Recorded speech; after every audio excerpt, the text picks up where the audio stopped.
Welcome to the Solo Female Travelers podcast. Here, we go beyond destinations and talk about the parts of travel you don't always hear about. We share tips you haven't heard before, real experiences from the road, and the embarrassing moments that make travel unforgettable. We ask the difficult questions and bring you unfiltered stories from bold, curious, and unconventional women.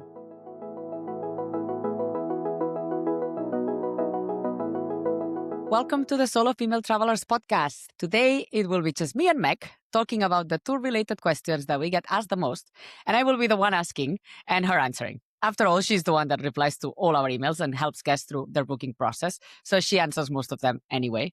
Hi, Meg. How are you today? I'm great. I'm ready to answer all of the questions. And it's actually very timely because we just updated the frequently asked questions page on our website. Yeah, and today we're not going to talk about packing, so...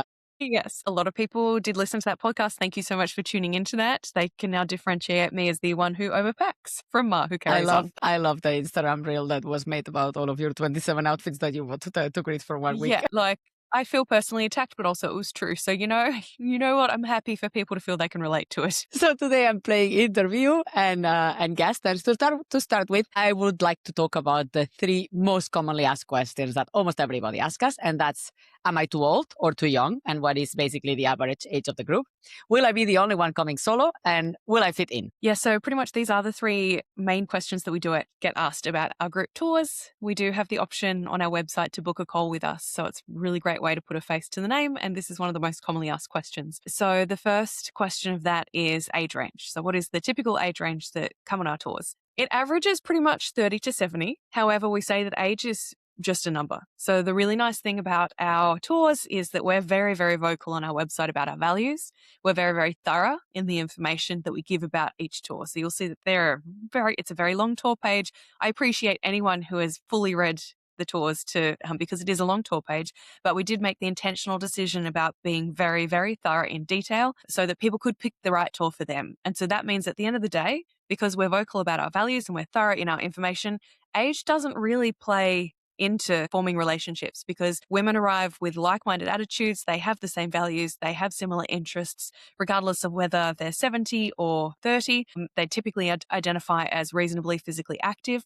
So everybody comes and can connect through the like-minded attitudes, values, the love of sharing a travel experience, and age really doesn't play into that. It's not a barrier to forming friendships. One story that I actually really love and continue to this day to reference back to, Ma will remember it, is one of our very first Barcelona tours. We had a 20-year-old on the trip who is quite younger than our average age, and we had a 70-year-old on the trip. And everyone else kind of fitted well in between with our general average. But it was those 2 who got on like a house on fire. They were inseparable. They spent all of their time together. They were best friends pretty much throughout the whole tour. And that was just really, really lovely to see because it does sound a bit cliche when I say to people, oh, age doesn't make a difference.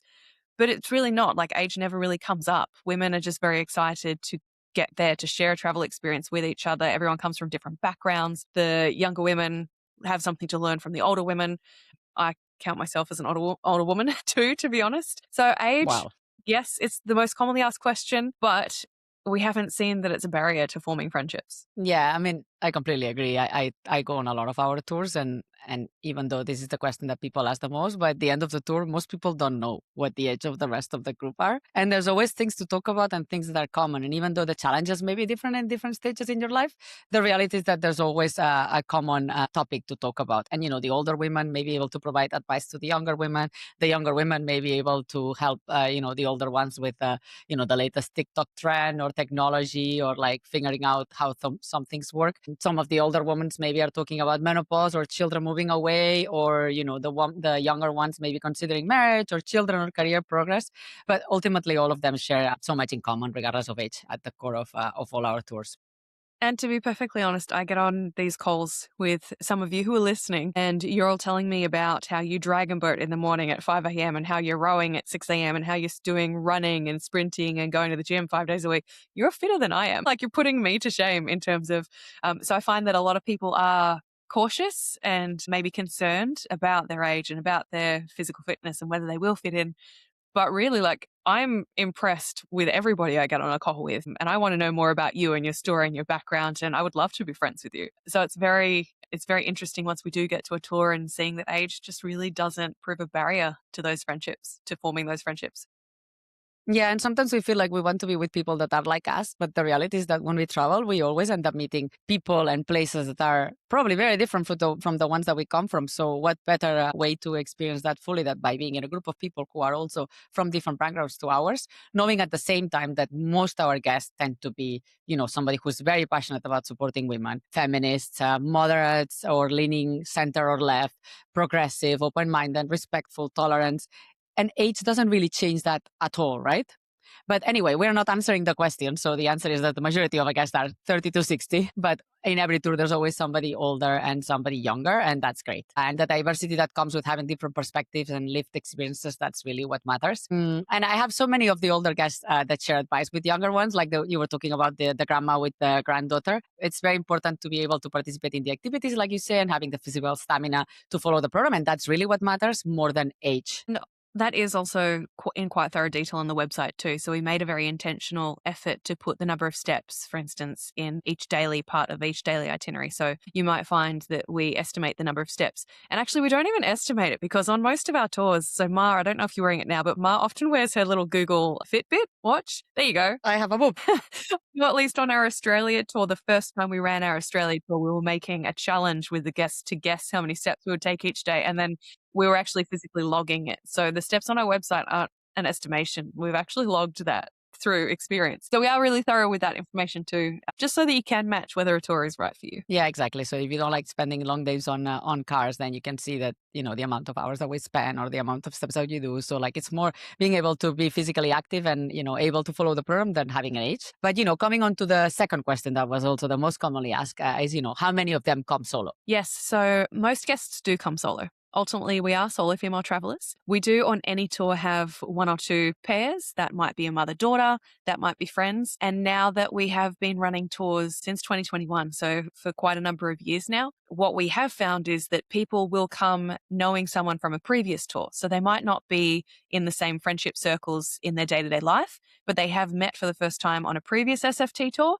And then they've met again on the next SFT tour. And that's really lovely because, again, I feel like using the word family is often seen as a marketing cliche, but it really does genuinely feel like an SFT family because it's amazing seeing someone who has been in Australia 2 years ago and then they meet up again in Iceland. They may not be together in their day-to-day life, but there still is that friendship there. So yes, most women do come solo. It's really beautiful to see the friendships that do form from that. There might be a mother-daughter on a tour, or there might be two friends who know each other who've come from home. I have found though that when people do come paired up as knowing each other before a tour, they're typically pretty open to actively going outside of each other and meeting other people and actively making sure that they're not seen as like a closed off couple. Like they come to ultimately establish friendships and connections and network with other people too. So I have found that actually when friends do come together, they actively go out of their way to make sure that they're talking to different people or sitting on different sides of the table. So I've never found the dynamic of people coming together to impact a tour. Yeah, that's true. And also, especially if they met on a solo female travelers tour before and they just come on another one together, sometimes that's also because it's easier to find a roommate. You have your own roommate, you already know them, so you already know you get along. And then, you want to meet other people and make other friends, just the same that you did the first time that you came, right? And, we see lots of people making friends on tour and traveling again or meeting somewhere, or like spending New Year's together or celebrating something together or going to see them. I see it all the time in the WhatsApp groups from each of the tours. And ultimately, too, we find that if someone does come with a friend, it's typically because of that. It might be their first time sharing a room. So they're looking for someone that they already know that they're already comfortable with for the sharing a room portion. But then they're really happy to break off and they're not cliquey. It's not a clique that forms where they're closed off. So I would say 90% of any tour are solo travelers. And then there might be one or two pairs. Yeah, and we also have some couples, obviously. Like there's not just friends or mother, daughter, or uncle, auntie, nephew, or niece. I always confuse all of. I am confused with all of this. So, like pairs of people that are family members. That's good. But we also have couples that come together, and that's it's a nice reminder that we are actually in the business of facilitating connections between guests and the local women we meet on tour, etc. And that's a really lovely part about it. And we did have an amazing story of two guests who met on one of our tours and are now married. So that was a particularly exciting moment for us. because we joke that, and this is part of our frequently asked questions, which Ma will get to shortly, but we do joke that how I pair people together. So I personally do the room pairings. We do joke that I'm a matchmaker for like the best friend that you haven't met yet. So it was particularly heartwarming and amazing to hear that two guests who had been paired to share a room met on our tour and have now decided to take that further, and they're now married. Yeah, and they let us know, so that's great. And so we only have missing the last one of the top 3 questions, which is like, will I fit in? And, we have partially answered this already by talking about the type of person that comes, but maybe you can recap a little bit, Meg. Yeah, absolutely. And ultimately it is because everybody who comes has seen our website. They have maybe been following our newsletter. You have been listening to our podcasts, maybe. Hello. And you have identified that your values do align with ours. So typically the type of women that we find do book our tours. They're educated, they're financially independent, they're open-minded, they're tolerant, they're respectful, they're typically center or left-leaning. Above all, they want their vacation to count. They want their vacation to make sure it supports women-owned business, because they believe, like we do, that travel can actually make a difference. And this really defines a very specific type of woman. And that's why so many of our guests do get along and do become lifetime friends, because going back to the age, regardless of your age, if you have the same values, then that's what is required to form a connection. Yeah, and we both have a lot in common with our guests too, because we live and breathe the company values, so we embody them, and so we display them on all our communication, on our social media, and in real life. It's not like we have like some sort of brand book or like a brand guideline, document somewhere. Like, this is what we truly believe, and so it comes across on everything that we do. And if you have met us on tour, then you will know this for certain.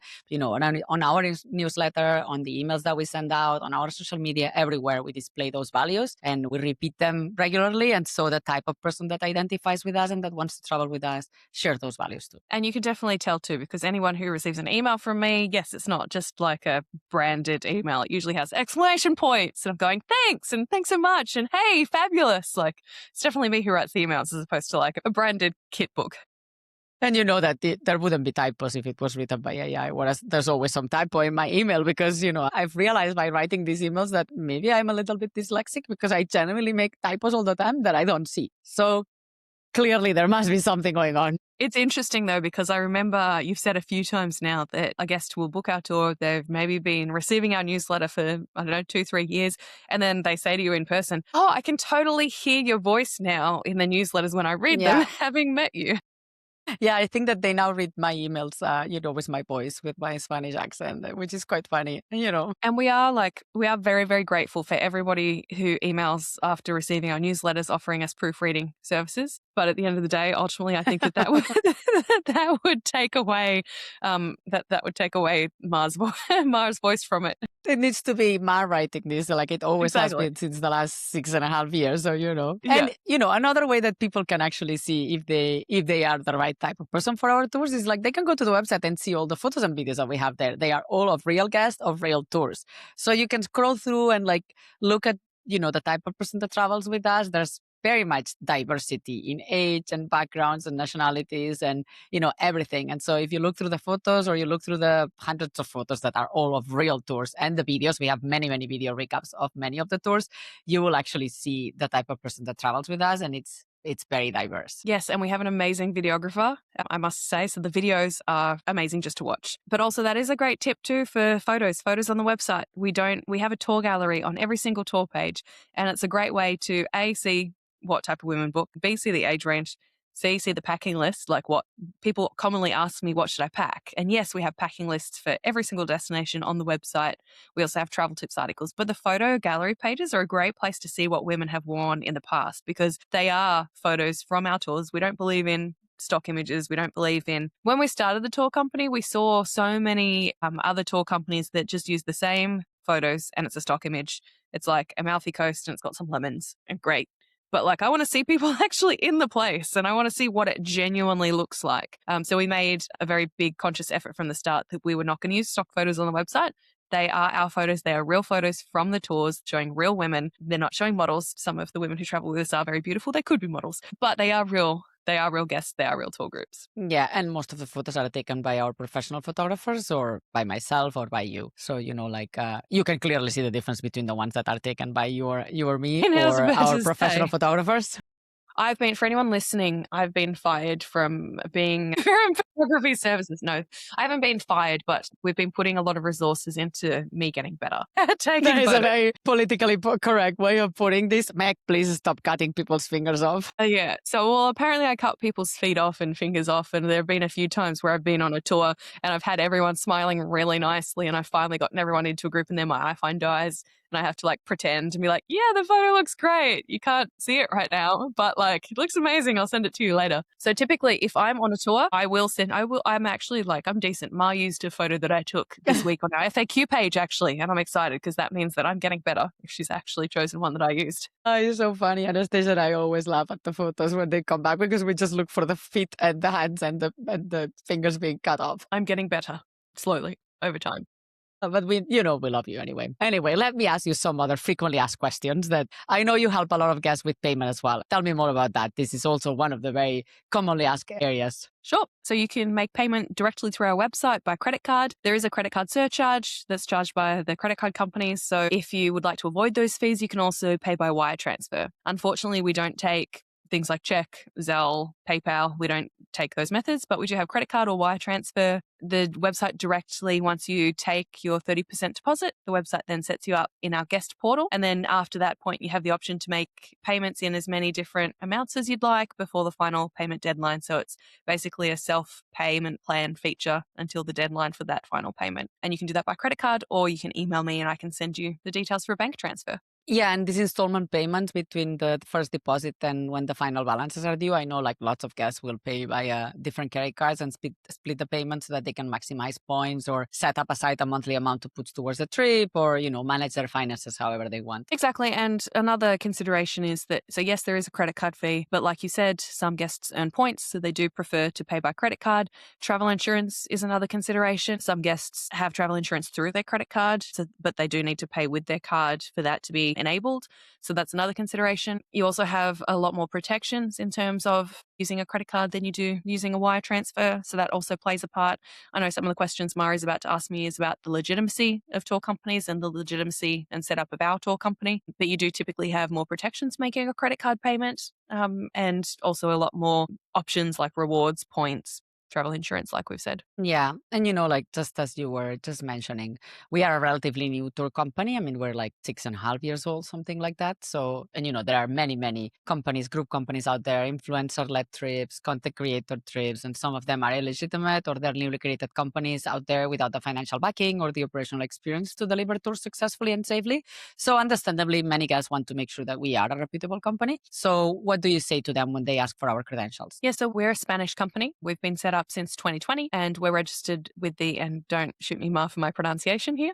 We're registered with the Mercantile Registry of Barcelona. Did I pronounce that right? Yay. Yeah, Coco Piloto. Yeah, so Meg is learning Spanish. I am slowly learning Spanish. I co-own a Spanish company, so I should learn Spanish. But yes, we're a Spanish-based company. We are registered with the Barcelona Mercantile Registry, Solo Female Travelers S.L. We were founded in 2020. We have our business numbers on the bottom of the website to prove that we're a registered company. We are based in the Barcelona province and the regional government doesn't actually offer travel agency licenses in the region that we are. So in order to offer tours, you just need to comply with the rules and you need to be set up as a legal entity, which we are. We also have several insurances in place and several corporate and business insurance policies in place to guarantee funds. And we have very prudent financial processes. So we started in 2020, just after COVID. So we saw the travel industry collapse and we saw a lot of companies go bankrupt and we saw people not get their money back. So we've been very financially prudent since the start of setting up extremely responsible, transparent and prudent systems. All of the payments for a tour, for instance, go straight into that specific tour's bank account. So we have a bank account for every single tour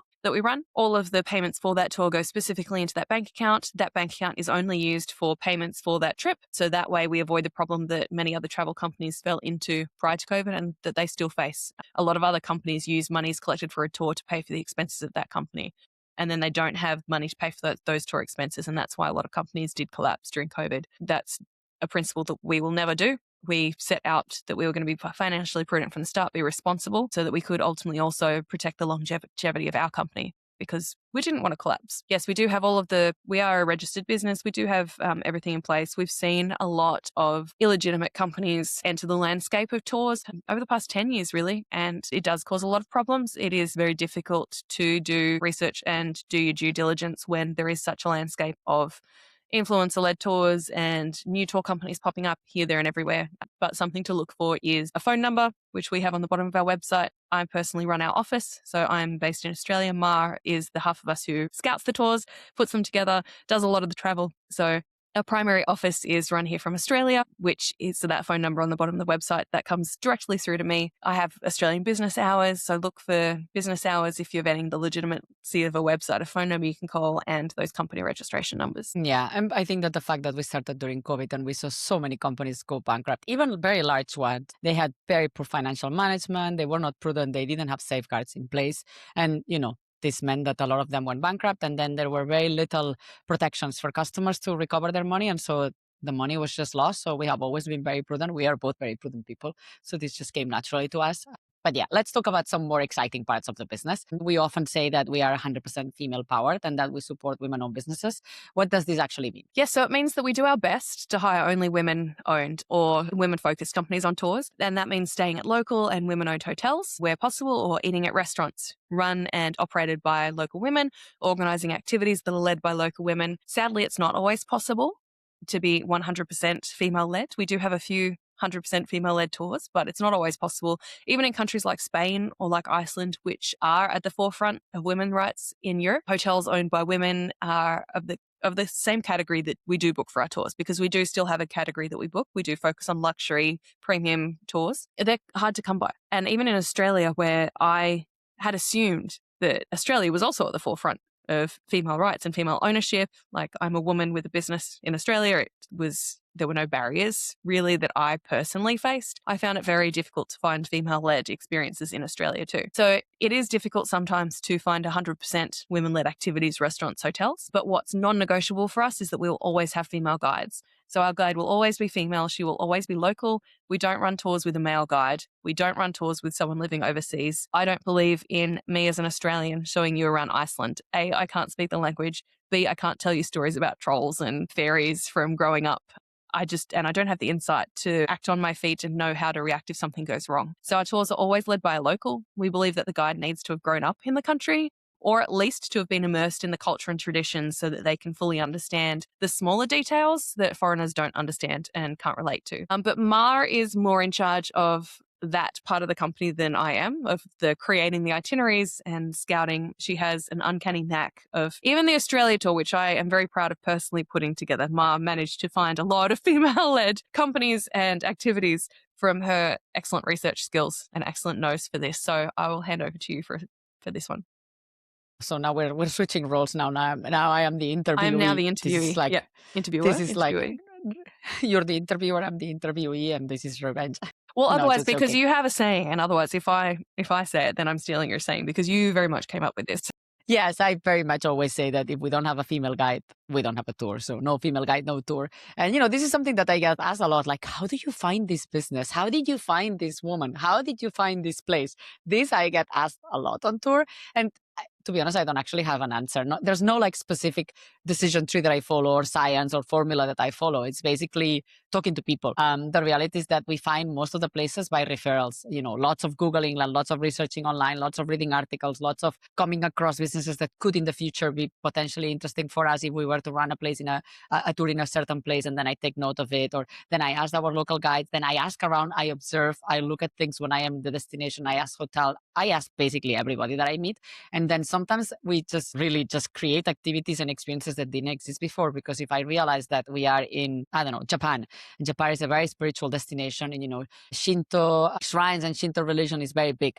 But how to learn this and I understand this as a foreigner, besides just going to visit temples or shrines. So, maybe I'll start asking around and say, like, what can we do? What can we include in the itinerary that would make people understand this? And then we end up visiting a nunnery, like a monastery for nuns that are Buddhist, and they will explain to us, or rather than Shinto Buddhism, which is the other big religion in Japan. So they'll explain to us how Buddhism works in Japan, what makes it different. And then we'll do like a guided meditation session where we copy, a Buddha image, for example. So this is not something that is an experience per se that was offered before. It's not something that you find on a website. It's just something that I end up finding or coming across by talking to lots of people and eventually following a chain. So no female guide, no tour, but also we try to have as many female experiences as possible. And sometimes we just stumble upon them. Sometimes we create them by seeing what can we do that will give us a hands-on experience. We also very much deprioritize places where we don't think we can have an impact. So if we cannot find a female guide at the very least, and we cannot find any female run our own business, then we're not going to run a tour there. Or it could also be that we're not running tours in destinations where women already have several economic opportunities. Like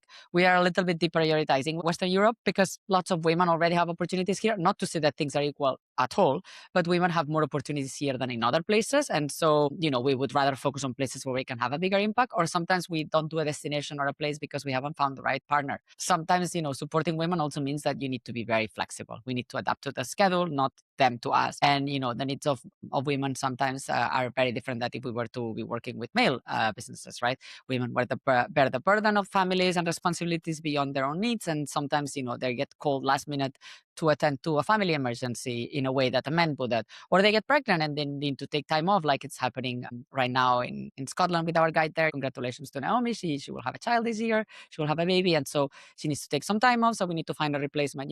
There's lots of things that happen with women. So we need to be way more flexible. We cannot have a formula or a process to follow. Sometimes some of our guides or the women that we work with get married, and then their society, their family tell them that they cannot continue working anymore. So, there's lots of things that we need to bear in mind. And the large companies just don't have the ability or interest in providing this flexibility. And so for them, it's more like a production line of being able to offer exactly the same tour with exactly the same formula, following exactly the same places. And it's like just repeat. And whereas we are a small company and we decided to focus on being available and flexible rather than making the guides fit into our processes, we try to work around them and not the other way around. So I think that, this is what makes us a little bit different. And we're not in a rush either. So we're here for the long run. World domination, sure, that's an ultimate goal. Always goal domination. But we're happy to move there slowly. Yes, we're both very committed.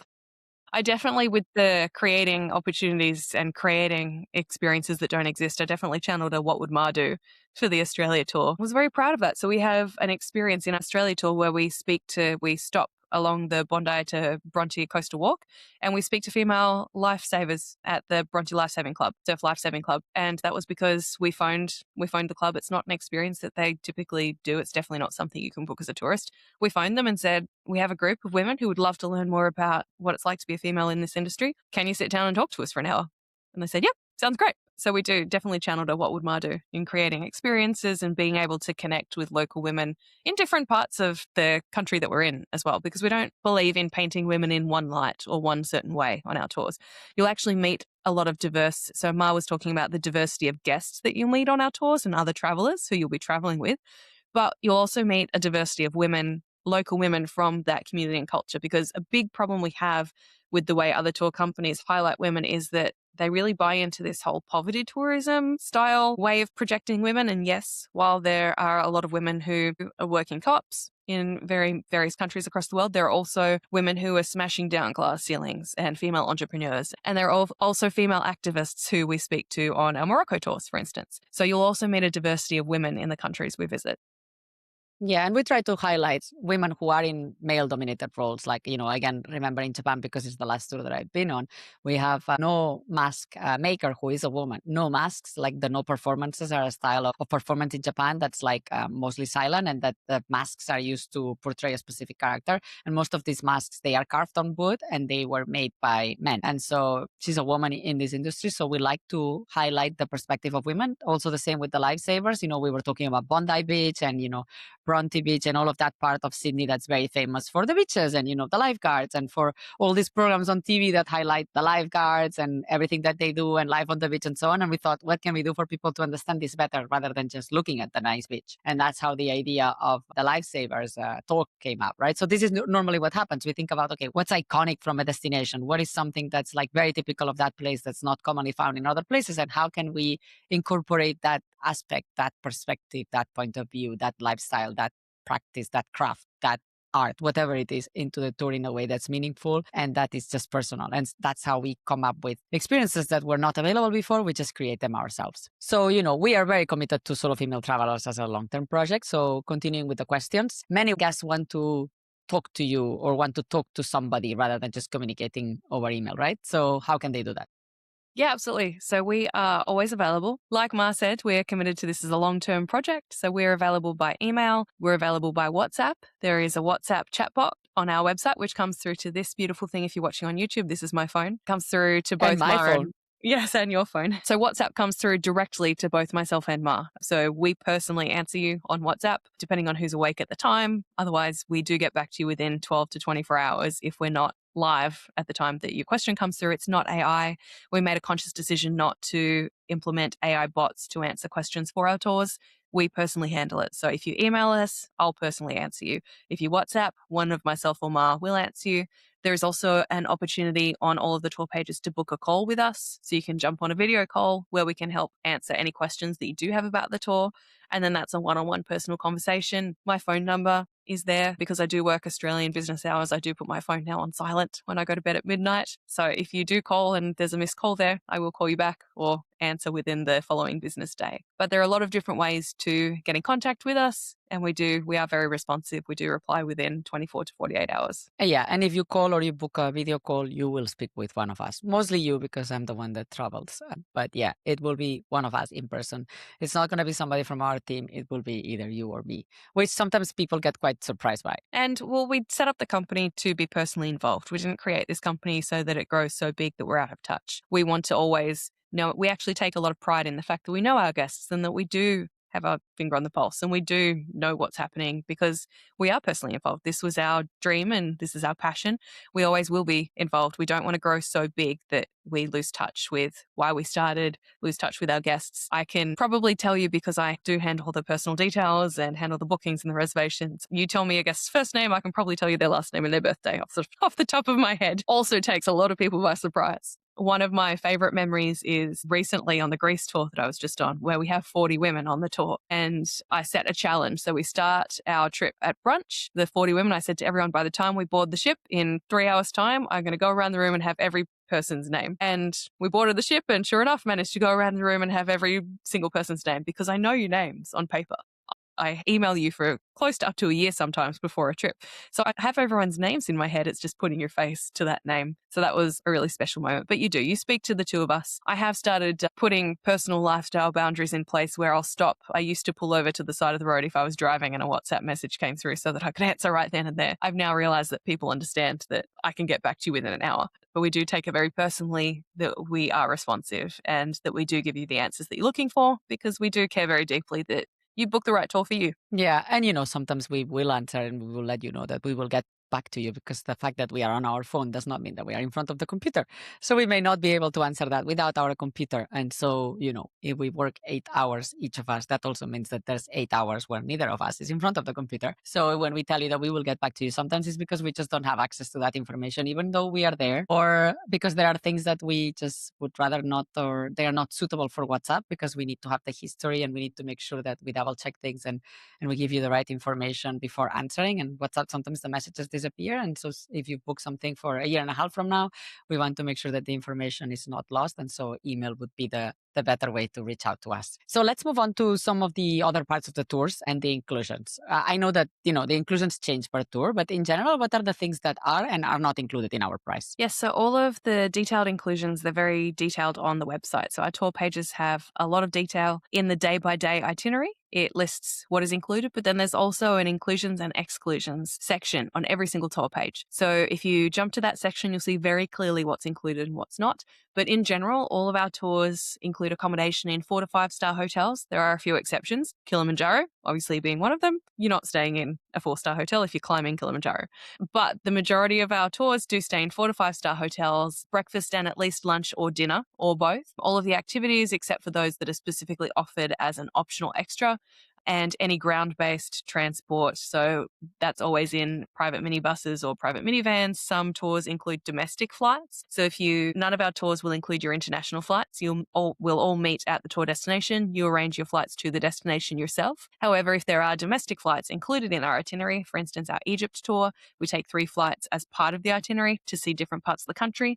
Our Australia tour, we also take 3 flights once you're here to see different parts of the country. Those domestic flights are included. Ultimately, the reason reason we don't include your international flights is our guests come from all over the world. Our guests come from completely different starting points. Some come earlier, some stay longer, some come for the exact days of the tour. So it's much easier for you and gives you a lot more flexibility if you coordinate that yourself. Guests can also choose to pick a shared spot in a twin room or a single room if they prefer not to share. All of the rooms on our tours are en suite, so everyone has their own bathroom. One of the questions we have had a few times, though, is whether we can accommodate 3 guests in a room, and unfortunately that's not possible. So if you were coming as a group of 3, then one person could book a single and 2 people could book a shared, or you could all book a shared room and then I can pair the third person with someone else on the tour. Partners are very welcome to share a room and share a bed, and they can simply let us know if they prefer one double bed instead of 2 separate ones. We're a women-only tour company, obviously, so when I say partners, I mean 2 women. The other thing that's not included are tips for the host, but tips are included for everybody else who makes your tour special and incredible. We don't want guests having to take out their wallets essentially throughout the trip and have to pay for the tips constantly. So the tips for drivers, the activity leaders, the restaurants, all of that's included for you.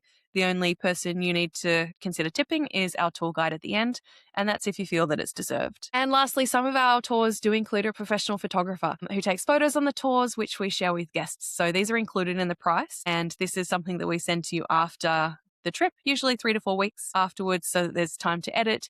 They make everybody look fabulous and amazing. Many of you have mentioned our photographers by name. Anastasia, who now works for us as part of our logistics and our podcast and social media. She's one of our tour photographers, making everybody look fabulous. And those are all included for you in the price. So we send them to you as a Google Drive link. You can download them, do whatever you like with them. Once they come through, you can download them all. You can download 1 or 2.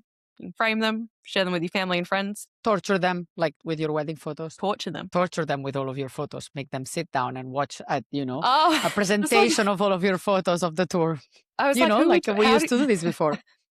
I know. I thought you meant torture the photos. I was like, how are you torturing a photo? You can torture your friends and family, invite them over, make them sit on the sofa and make them like sit through 1 hour of photos, You remember when we used to do that? I just got torture them. I'm like, how do you torture a photo? Maybe I am too old, but like when people got married like 15, 20 years ago, like you would just make them sit down through a slideshow presentation with all the photos of your wedding. Like that was torture. But you can do that with the photos too. You can torture your friends and family and make them sit through a presentation of how amazing the tour was and what a great time you had. Absolutely. So that's why we don't torture photos, we torture family members. Anyway, that's another one of my Spanish contributions to our conversation today. Yay. Moving on to more funny things. I mean, I think that was the most funny thing of the podcast. Yeah, the next one is not funny. Dietary requirements are definitely no fun. This is something that comes up a lot, and it's much more complicated than people think. And that's something that I feel like most guests do not realize. Like when they are asking us, I don't think they realize the implications of dietary requirements on our part. Sometimes I think they feel like we are not willing to accommodate when in fact it's much more complicated than that. Yeah, so ultimately this is something that we like to discuss with every guest before booking because it very much depends on the tour. So we always provide local, regional and seasonal meals, and we're very much a foodie tour company. So we have a very strong gastronomic focus. And I know personally because I see it, but Ma, you spend a lot of time choosing the restaurants, you spend a lot of time designing the meals and the menus to make sure there's no repetition. Also to make sure that the meals are representative of the place that we visit and also the time of year.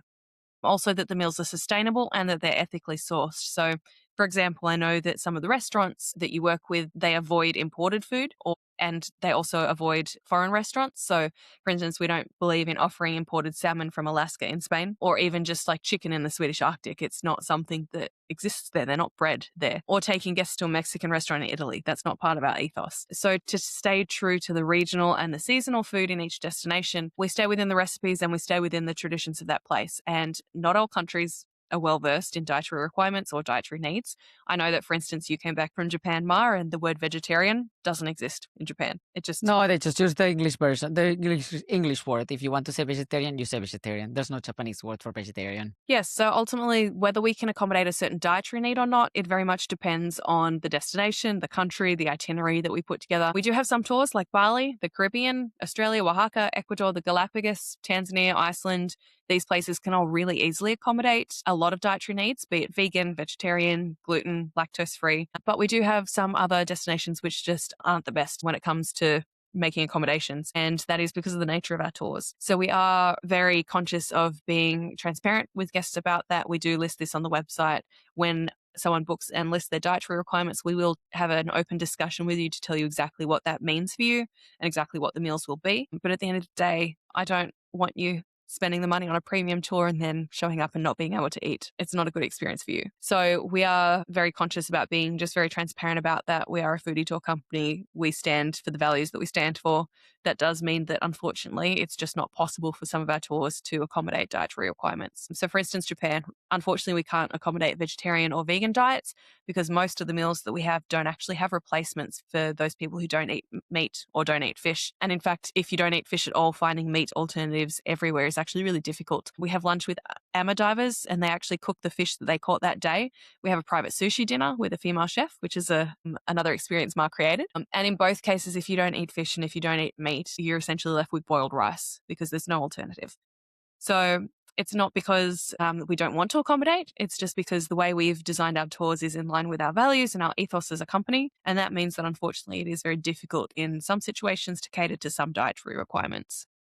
Yeah, and some countries just culturally, they find it very offensive. Like many sushi chefs, not the one that we work with, but many sushi chefs will essentially not accept you and will not feed you and will not serve you if you don't eat what they prepare that day. There is no accommodation of anything, right? And some destinations, not eating the food that you are offered on or given is considered quite rude. So we also want to be mindful of the destination. I think this also makes us different from other companies. We are not only all about the guests. For us, the guides and the people that we work with and the places that we visit are equally important, and showing respect for the local culture is extremely important. And so dietary requirements also need to bear in mind those things, right? And also, there are seasonal considerations. If you go to the Swedish Arctic or you go to the Christmas markets where it's winter, finding green salads is not something that you're going to find because it's winter. They don't grow. If we were to eat lettuce, it would be either grown in a greenhouse, which could be very expensive, or flown in from somewhere else. So when we have guests coming to Scotland and looking to have fresh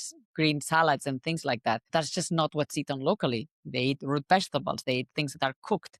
They eat things that are hearty, that are warm, that are filling, that will help you if you have to be outside in the cold for a long time, and things that are local and seasonal at that time of the year. So we are very mindful of those things too, because we don't want to contribute to more carbon footprint and more things being tourism leakage where the money is being spent elsewhere because you're importing food from other parts of the world. We very much think that gastronomy plays a very important part in the tours that we put together and in the understanding of a destination. So that's why we are very focused on always including gastronomic experiences. You'll always find cooking classes, food tours. There's lots of food and drink related activities on our tours, and that's because that's the type of company that we are. And so we believe in also honoring the traditions and the gastronomy of a destination. That's also a great way to learn about the place, understand its history, or where it comes from, and its past. And also there's things that are related to the health and safety of a person, right? If you're somebody who has a severe allergy to something and we cannot guarantee that you're going to be safe, we don't feel comfortable taking a booking when we're not going to be able to make sure that you are well taken care of and also that you are safe. Yeah. And unfortunately, it is upsetting. We don't want to tell someone, unfortunately, we can't take a booking, but it does come down to safety sometimes. And it does come down to making sure that you can be properly catered for. Mm-hmm. And Mara, I don't think that many guests realize the amount of time that you and the team spend on the menus. Oh, yes, I spend a lot of hours because imagine if a tour is like a week long, that means 9 days. That means basically 8 dinners, 8 breakfasts, and several lunches. So let's say we are in Spain and we have 12 meals to fulfill. We have to make sure that it's not repetitive. And when you're going to a restaurant and they offer you a set meal for a group, which is usually the case when you are a group, you are asked to choose a set menu for everybody to minimize the time that the kitchen spends preparing it and make sure that they can provide it at the speedy time. They are all going to offer you the same. So if I am in Barcelona and I look for a group menu for any restaurant, there's always going to be patatas bravas, paella, the same pork main dishes, and so on. And so if I need to come up with 12 different lunches and dinners, and they have to be different, and they have to be local, and they have to be regional, and they have to be seasonal, that's not as easy as it seems. And when you start adding limitations by seasonality, for example, when we're looking at Northern Europe in the fall or the winter, you're very limited to the types of food that are grown and that are available at that time of year. So if I'm in Scotland, I'm going to be offered lamb. Every restaurant will offer lamb because that's the most common thing. And lamb is something that not all the guests like. So I try to avoid lamb because I know that it's a meat that even meat eaters do not necessarily always like. They find it very gamey.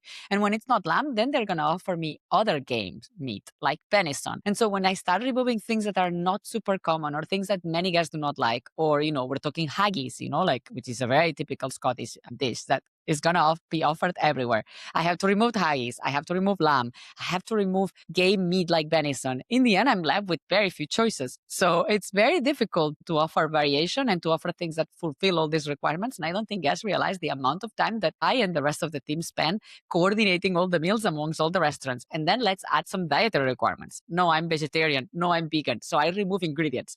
And if you are in Scotland or Sweden or Germany and I ask for a vegetarian menu, I guarantee you 90% of the answer is going to be mushroom risotto or cauliflower steak. So, I cannot give the person mushroom risotto and cauliflower steak every day, right? So the amount of coordination that is required to put together a week-long tour menu that works for everyone, that can cater to the dietary requirements, that can cater to things people don't normally like or don't want to try, like, I don't know, rabbit in Tuscany is also a very common dish, but lots of people have a negative reaction to rabbit, even though if you didn't tell them, they would think it's chicken. So, it takes a lot of effort to meet all these requirements, to make the meal sustainable, to make it farm to table, to make it ethical, to make it use ingredients that are grown nearby, where the financial benefit stays in the country and benefits the community, that is not imported, etc. Add all the dietary requirements in, and then you have like a puzzle, a jigsaw that's very difficult to solve. But ultimately, this is why you do that side of things, because all of the meals turn out to be delicious and extremely tasty and fabulous. So thank you for the work that you do. Well, you're welcome. I hope that people appreciate all our food. I know now, after running tours for a long time, I know why many tour companies do not include meals and take people to a restaurant and let them choose and let them have whatever, because it is extremely complicated to cater to everybody otherwise. But you do pull it off, so kudos. Yeah, you're welcome. And continuing to talk about bookings, let's change gears to talk about the next steps after a booking is made. When is a tour confirmed, and do we hold spots for guests? So we confirm a trip when it reaches the minimum number of guests for it to be viable. And at that point, we'll send a confirmation email to all the guests booked with the details for your arrival and your departure. That minimum number varies per tour. It could be 4, it could be 6, could be 8, could be 10. It just depends on the tour.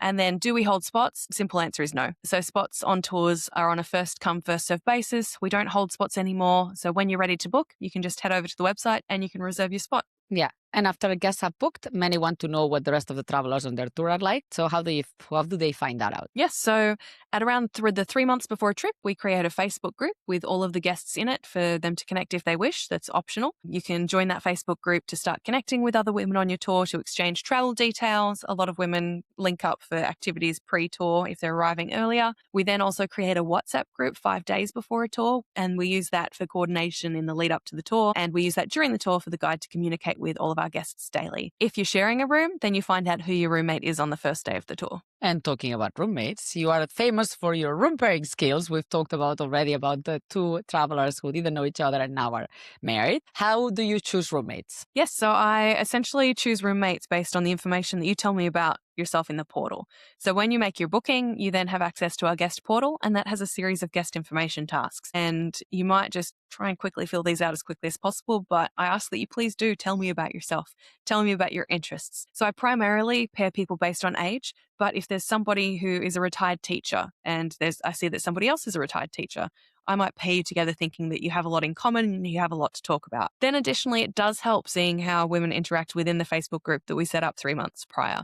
So if we do see that 2 people are vibing particularly well or really getting along, we might take that as an indication that they would get on in real life. If you have a Facebook profile picture of a cat and someone else has a picture of a cat, we usually take that's the type of level that we go to in the care that we take of pairing you with someone you'll be compatible with. It's not AI generated. It's not random. It is something that I personally do myself.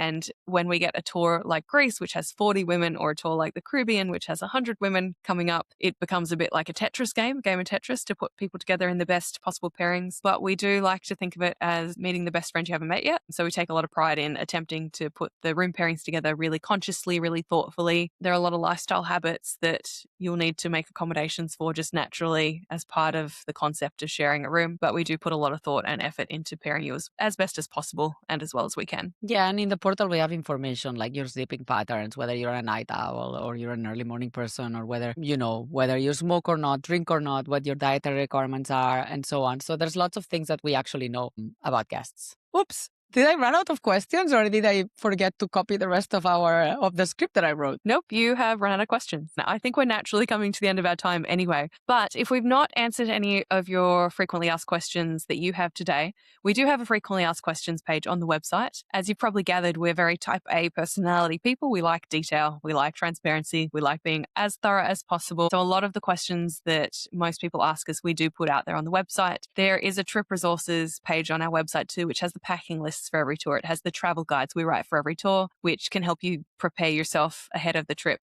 and prepare yourself for those emails that we send out. But ultimately, if you do have a question that you don't find answered, you can reach out to us. It's Mara and myself who answer every email, who answer every WhatsApp. We'll always be in the driver's seat of the company. We will always have a connection point to guests. So please do reach out. Please say hi. And please do email us and give us feedback on the tour, because we also do take that very seriously.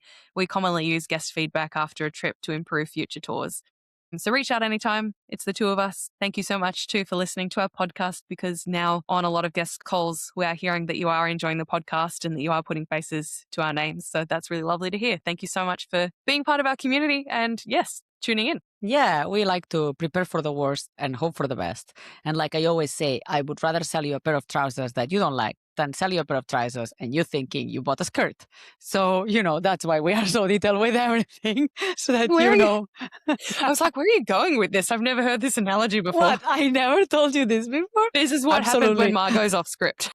This is what I always think, that I want to make sure that people are buying a pair of trousers because that's what they wanted. Not that they thought they were buying a pair of trousers and then they got a skirt. I cannot fix that. But if the size of your trousers that we gave you is not the right one, or the color you don't like, or the fit is not the right one, we can fix this. But if you thought you were buying a skirt and you got a pair of trousers, I can't fix this. So we want to make sure that you know exactly what you're buying, what kind of tour you're going to get, what is the requirements, what is the food going to be like, what the program is going to be day to day, the number of steps, the hours in the car, etc. And this is why we have such extensive FAQs, and this is why we also spend the last hour talking about this. So anyway, on this very much nice off-script ending to my interview. For anybody watching on YouTube, you can watch my face as Ma went through her trousers analogy, trying to figure out what on earth she was talking about. Oh, I am already thinking about the next tour that I'm going to be on, and people telling me that they bought trousers and they're happy with their trousers. Please do tell Ma that you're happy with your trousers. I would love it if people left a review on the podcast. If you're enjoying and you're having a good laugh, and I also made you spit your water, please leave a review and let us know. And on that note, we're going to close today's episode. As Meg said, if you have any other questions, you can WhatsApp us, you can email us, you can call her during business hours in Australia. So with that, we will finish today's podcast. And I hope to hear you again, or see you again, or that you listen to us again next week. Thanks, guys.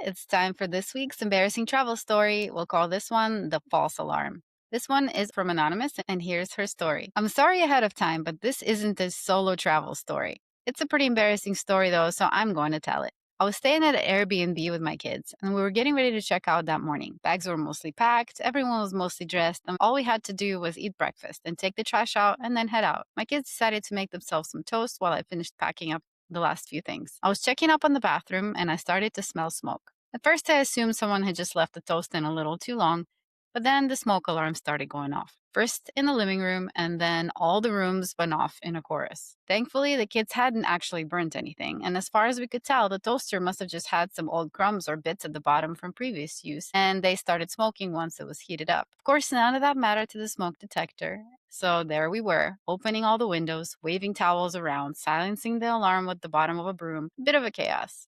Then, of course, I heard a knock on the door. I opened it to find a couple of concerned neighbors trying to make sure everything was okay and asking me if I needed help. Meanwhile, the alarm was still blaring in the background, and I was trying to explain that there was no fire, no emergency, and that it was just burnt toast. Thankfully, the smoke cleared, the alarm eventually stopped, and we checked out on time with no issues. But for a few minutes there, I was convinced that the fire department and maybe even the police was going to show up. I still check the toaster before every use when I'm not at my house.